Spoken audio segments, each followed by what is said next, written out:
Hello! So I've been thinking, let's fix everything. Today we're talking treasure and magic and monsters and skills. Let's start.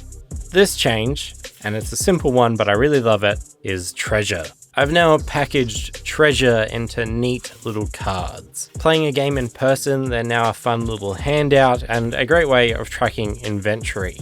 I really love giving my players random loot when they open treasure chests and all that sort of stuff. I think it's way more fun for me if I don't know what I'm giving them, and I think it's sort of fun for my players that way too. And now they can just draw a card from the top of the deck, or I can curate a hand of cards and they can pick from them like I'm some sort of loot magician. This new treasure layout really cleans up a lot of the Stray mechanics too. Things like mutations and tattoos and familiars and weapon mods and trinkets and sigils, because I know I've read the comments, some people have gotten a bit overwhelmed by all the stuff going on. Now everything fits in the same format. That's easy to teach and understand. Okay, now this is where things get really cool. I've done an overhaul to the magic system. Now spells have their own individual miscast table. So when a spell goes wrong, it goes wrong in its own unique and wild way. And sometimes those ways are catastrophic, and sometimes they're mega cool and useful, but ultimately, these tables are a secret, and you'll never ever find out all the wonders and possibilities a spell has to offer unless you use it all the time across multiple campaigns.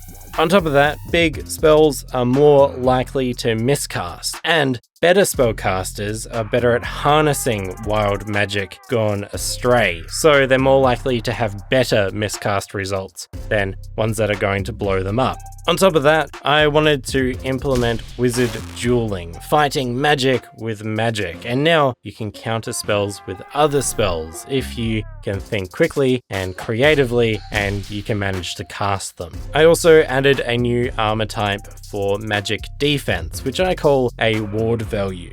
And I really wanted to incorporate this because I was inspired by reading all sorts of stuff on like anti-magic, anti-curse stuff, talismans, tokens, amulets, blessings, all these things that they used to do in an older time to ward off evil magic or to prevent curses from your farmer neighbor who doesn't want to see your crops grow as big as his. But I get it, I hear you now. Well, Trent, this is getting pretty heavy in new mechanics. You're right. So we have to do some cleanup, and I think this is what good game design is all about. I think we have to look at our current stat line, which is basically a carbon copy of any major RPG. And I think it's time for some stats to go.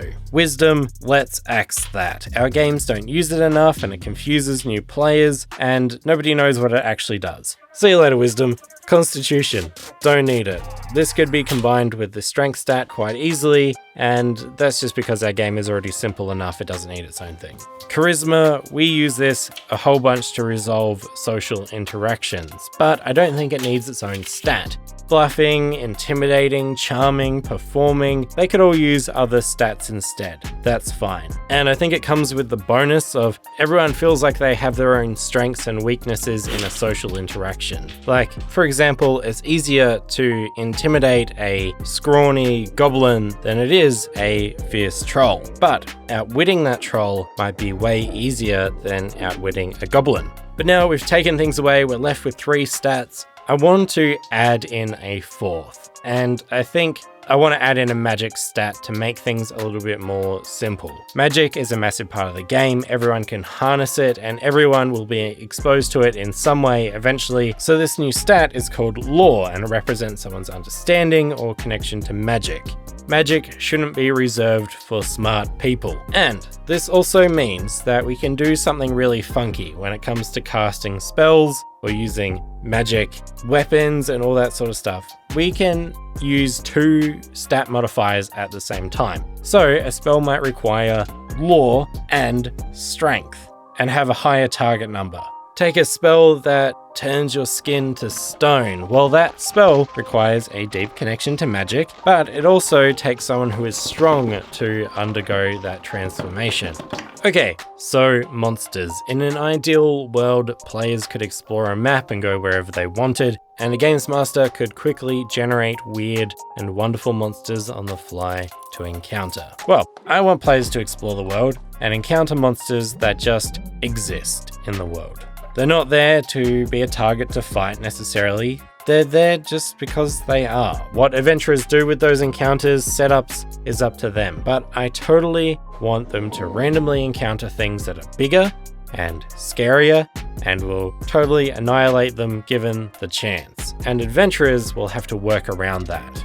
But with some dumb decisions and some scary monsters and a total party kill later, how do we make that feel fair?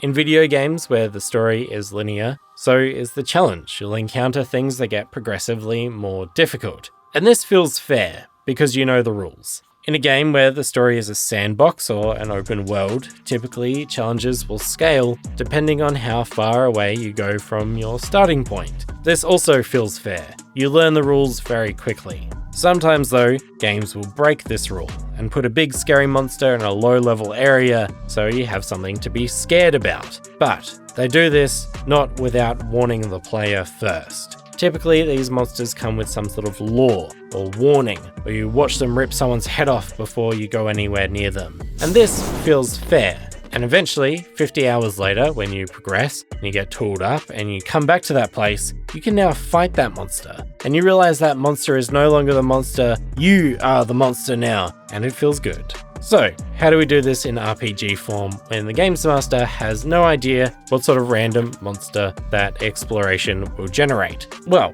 I think it's all about giving the players information. Just like the warning about seeing someone's head get ripped off by the scary monster, the warnings should be obvious. I want players to look at a thing and be like, yeah, I can totally guess what that threat level is, even just in like a general sort of way. And I think the easiest indicator is size. Big things are harder to kill and probably hit harder. And players can be told that anything your size can hit you and be hit as much as you can get hit and hit. Does that make sense? Anything bigger than that, assume it's even tougher and stronger than you. This is the start of our random monster generator. The bigger something is, the tougher the stats. And this symbol means the HP scales to the party to make sure that big boss fights aren't going for an eternity. Okay, so now that we have our base stats, we can shake things up with a random feature table to augment these stats further. The idea is that these features are also hints to the player. Something with scales might be harder to damage, something that's clumsy might be easier to avoid, something with wings you can probably guess it's gonna fly. This is all very rough until I get some playtesting in, but I would love for this to be a massive table and incorporate the random monster generator cards that I've made with my friends, all that sort of thing. But for now, let's leave it here. Game development is on Patreon. You can read about all the new mechanics in depth there. In my latest rulebook update, it's all there, so you can play and playtest and give me feedback and help shape the game, just like a bunch of cool patrons are doing right now. I just really want to say a big thank you for all the support in development. It means a lot. This started as a little project to help connect my friends, and now it's helping me connect with even more friends and building a cool community that helped shape this fun game. So yeah, I don't know, this is really cool. So thank you, and I'll see you in a bit. Bye.